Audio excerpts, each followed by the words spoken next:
Je pense qu'on a perdu une relation sensible au territoire.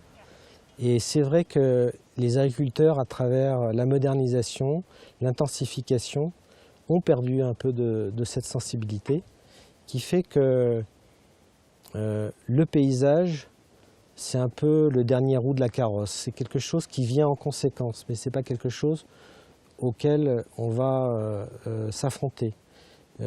Même chez les bio. Les bio travaillent sur la qualité du produit, mais de fait, ils ne vont pas forcément organiser leur espace d'un point de vue d'une harmonie. La relation au paysage, que ça fait partie de l'évolution culturelle d'un territoire, de comprendre qu'il n'est pas indigne d'avoir d'autres fonctions que la fonction nourricière de la société. Et là, on a mis du temps à débloquer, déverrouiller psychologiquement les choses.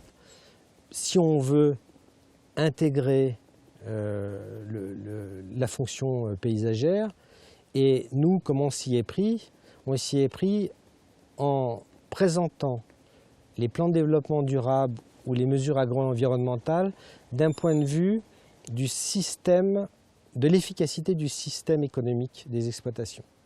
Si on prend l'exemple des ovins, comme il n'y avait plus d'anciens pour garder et de jeunes pour garder les troupeaux, et qu'on garde à vue qu'on a énormément d'espace, les montagnes, elles se sont embroussaillées.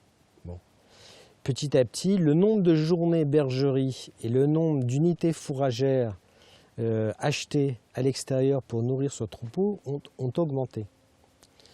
Quand arrivent les opérations agri-environnementales qui disent faites des clôtures pour gérer vos surfaces, les unités fourragères qui vous coûtent très cher et qui vont vous coûter de plus en plus cher que vous achetez, vous allez les retrouver dans le redéploiement sur l'espace, sur les montagnes et sur les landes. Les bêtes, au lieu de les rentrer le soir, on les laisse dans les parcs, on les oblige à gérer la végétation. Dans cette gestion de la végétation, on explique que comme chaque exploitation avait de plus en plus de surface, les bêtes, elles prenaient le malin plaisir de trier tout ce qui était bon, les légumineuses, et tout ce qui était mauvais, la bauche, les grandes graminées, germaient, se reproduisaient, et on avait une dérive de la qualité des végétations. Donc quand on dit on va charger à l'hectare en termes de bêtes grâce aux clôtures et on va gérer la dynamique des végétations, les agriculteurs ils comprennent tout de suite ce langage technique. On fait des opérations agri-environnementales, on fait des PDD, on fait des CTE. On les a fait dans le Diois à 90% des éleveurs, alors que la moyenne nationale était de 6%.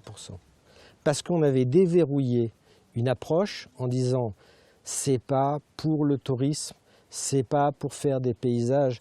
Les paysages et l'entretien et le rabattement de la végétation sera une conséquence d'une façon pertinente d'approcher ce qu'on avait à notre disposition, c'est-à-dire au niveau de ces montagnes qu'on utilisait mal, au niveau des techniques de gestion des pâturages.